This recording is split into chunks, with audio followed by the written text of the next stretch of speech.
Depuis le 11 octobre 2022, l'avant-projet de la nouvelle constitution a été remis au président de la transition, Assimi Goïta, et rendu public le lendemain 12 octobre. Ce nouveau projet de 33 pages, dont 195 articles, doit remplacer bientôt la constitution de 1992 qui contient 122 articles, dont 25 pages. En principe, l'article 31 de l'avant-projet de la nouvelle constitution a soulevé des bourdonnements. Cet article note que les langues parlées au Mali par une ou plusieurs communautés linguistiques font partie du patrimoine culturel. Elles ont le statut de langue nationale et ont vocation à devenir des langues officielles. La loi fixe les modalités de protection, de promotion et d'officialisation des langues nationales. Le français est la langue d'expression officielle.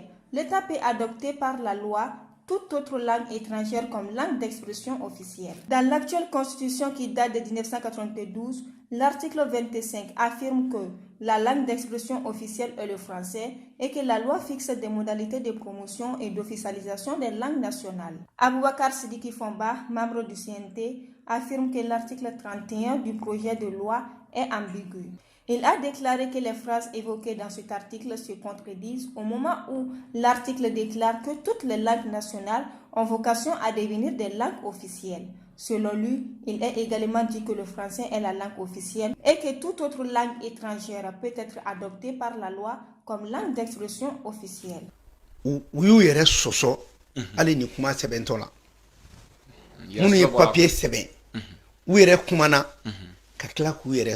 D'autres pensent que l'adoption d'une langue officielle relève d'une question de longue préparation, car choisir une langue de ce genre ne doit pas se faire à la hâte et il revient de revoir tous les documents officiels. En plus de ça, le plus grand défi est que nos partenaires internationaux ne comprennent pas les langues que nous parlons. Plusieurs Maliens du centre optent pour le Bamanakan en tant que langue officielle, mais certaines ethnies n'acquiescent pas cette probabilité. Car selon eux, la langue officielle ne peut prendre en compte seulement que la langue bambara, car ceci arrive à délaisser les autres communautés linguistiques du pays. Selon certaines sources, le texte doit être soumis à référendum en mars 2023. À la suite de ces différentes réactions autour de cet article, est-il possible de le mettre en application?